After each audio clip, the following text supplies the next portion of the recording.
Hey there, future diplomats. I know you guys are out there. You're deep in the trenches right now, prepping for the UPSC. And today we're tackling a question that is so crucial for anyone with international relations as they're optional. How do we actually approach those classic political theory texts? You know the ones. It's a question that has haunted many a UPSC aspirant. Oh, really? Yeah. We're diving into the heart of how to make these texts work for you, not against you, especially when it comes to understanding the world of international relations. Okay, let's unpack this. Here's the dilemma. Do we analyze these texts like they were written yesterday, looking for some, universal truth? Or do we need to put on our historian hats and really dig into the context of when they were written? That's the age-old debate, textualism versus contextualism. And it has serious implications for how you're going to tackle those IR questions on the UPSC. All right, so for those playing at home, let's break down these two camps. First up, the textualists. They believe that the text itself holds the key. They're searching for those timeless concepts, the universal truths that transcend time and place. Think of scholars like Hacker and Plementis. On the other hand, you have the contextualists, and they argue that it's like, imagine deciphering a diplomatic cable. You can't just look at the words themselves. You need to understand the historical context, the players involved, the tensions at play, to truly grasp the message. Yeah, it's like trying to understand a Shakespearean play without knowing anything about Elizabethan England. You might get the basic plot, but you're missing all those layers of meaning. Precisely. Contextualists like Skinner, Pocock, Dunn, and Collini, they would argue that you can't separate a text from its time. What were the political struggles? The social norms? The anxieties of that era? All of that feeds into the text's true meaning. So how does this play out in international relations? Let's say you're analyzing Machiavelli's The Prince. Well, if you're only reading Machiavelli through a modern lens, you might miss the nuances of how power was perceived in Renaissance Italy. That historical context is vital for grasping his arguments about political strategy and survival, which, let's face it, are still incredibly relevant in international relations today. So we're talking about understanding not just what a thinker is saying, but why they're saying it. Which brings us to a really interesting point raised by the contextualist camp. Political theory itself has a history. Exactly. Thinkers like Macpherson, Ashcraft, Dunn, and Tully emphasize that political theory evolves. It responds to events, it engages in ongoing dialogues. Understanding that evolution is crucial for understanding how these ideas have actually shaped international relations throughout history. Think about a current international conflict that's in the news right now. Hmm. How would understanding the historical context of that conflict, maybe going back decades or even centuries, shape your analysis of the situation? That's the kind of critical thinking the UTSC is looking for. Because it's not just about memorizing names and dates. It's about understanding how those historical forces continue to shape the world today. So we're seeing that both textualism and contextualism have something to offer. But how do we bring these seemingly abstract ideas into the real world of international relations, especially for the UPSC? Well, Barakey, another important voice in this debate, argued that political thought issues out of practical experience. In other words, these theories are intertwined with real-world events. They're not just ivory tower concepts. So for you as a UPSC aspirant, it's not enough to just understand the theory in isolation. You need to be able to connect it to real-world events, to analyze a contemporary diplomatic crisis, to explain a nation's foreign policy decisions using these theoretical frameworks.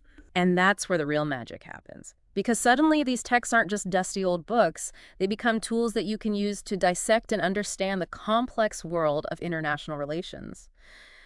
And speaking of connecting theory to practice, there's one thinker whose ideas are practically tailor-made for understanding international relations, Jean-Jacques Rousseau. Rousseau, the OG champion of the people. His ideas about government democracy, and especially sovereignty, were revolutionary.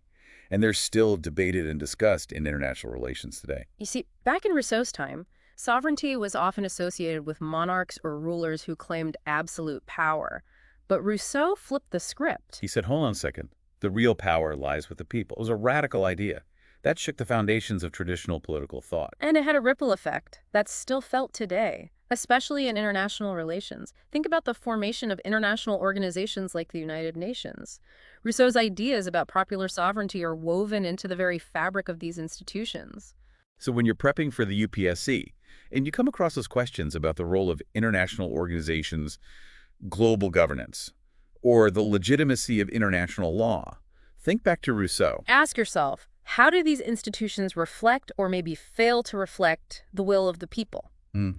Because that's a question that's at the heart of so many contemporary debates in international relations. It's like Rousseau is handing you a lens through which to view the entire global system. Exactly. And speaking of lenses, it's important to remember that these classic texts aren't static. They're constantly being reinterpreted through new perspectives. It's like they're living, breathing documents, always open to fresh insights.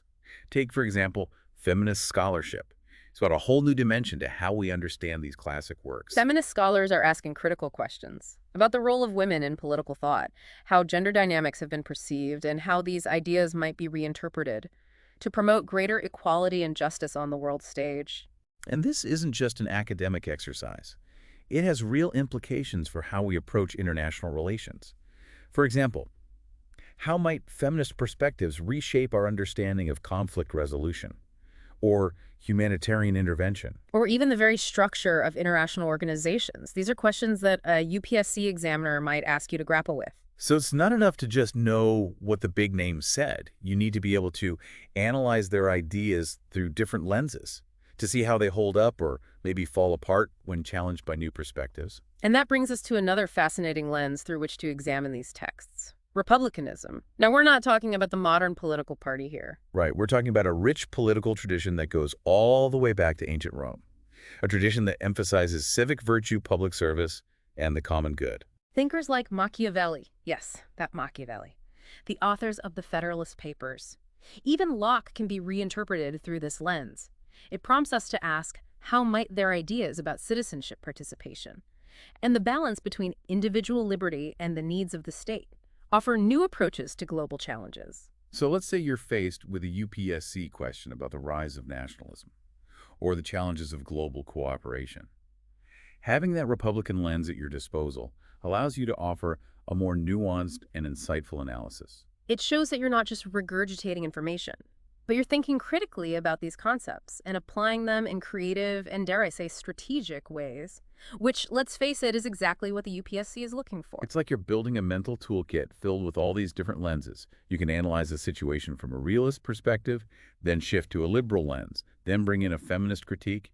Then maybe you can consider a Republican perspective. And the more tools you have in that toolkit, the richer your analysis will be. The more prepared you'll be for whatever those UPSC examiners throw your way. Now, before we jump into the final part of our deep dive, let's take a moment to talk about another key concept that's often overlooked, but can be a real game changer for your UPSC prep. It's the idea of understanding political theory, not just through individual thinkers, but by placing them within broader traditions of thought.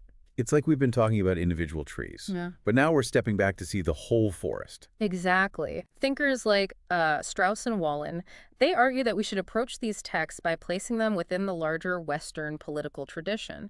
It's like understanding a piece of music, by knowing its genre and how it builds upon or breaks away from previous musical styles. So instead of just reading Rousseau in isolation, we start to see how his ideas connect to, say, Hobbes or Locke.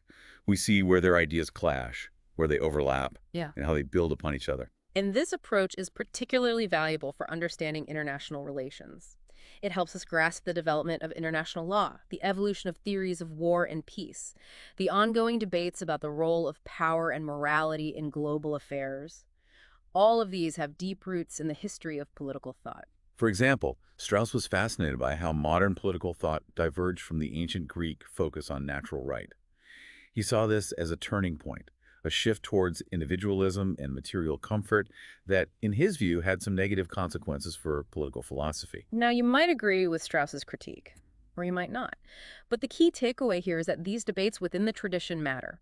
They illuminate the fundamental questions that have shaped how we think about politics. And those questions are still relevant for understanding the world today. So when you're tackling those UPSC questions about, say, the just war tradition, or the liberal world order, or the rise of human rights, remember that these aren't just abstract concepts. They have a history, a genealogy that you can trace back through these traditions of political thought. And that's what sets a truly insightful IR analysis apart. It's the ability to connect those dots, to show that you understand not just the what, but the why behind these concepts. All right, so we've covered a lot of ground here. We've talked about textualism versus contextualism, the importance of understanding the history of political thought, the power of reinterpreting those classics through new lenses, and placing thinkers within their broader traditions. It might seem like a lot to juggle, but remember, it's all interconnected.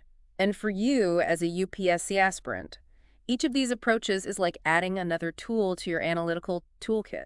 Because at the end of the day, the UPSC isn't looking for robots who can just regurgitate information. They're looking for thinkers, for analysts who can grapple with complex ideas and apply them to real-world challenges. And that's what this deep dive is all about. So as you go forth and conquer those political theory texts, remember, Don't be afraid to ask those tough questions. challenge those assumptions, Think critically. and most importantly, make those connections. Because the world of international relations is a tapestry, woven from those threads of political thought. And by understanding those threads, you gain a deeper understanding of the fabric itself. And that understanding is what will give you that edge, not just in the UPSC exam, but in navigating the complexities of the world. As a future diplomat, policymaker, or global citizen. And on that note, we've reached the end of our deep dive. We hope you found it valuable, insightful, and maybe even a little bit inspiring. If you did do us a favor and hit that subscribe button and give us a like, it helps more UPSC aspirants like you discover these deep dives and level up their prep. And remember, the journey to success is a marathon, not a sprint. So keep learning, keep exploring, and keep diving deep.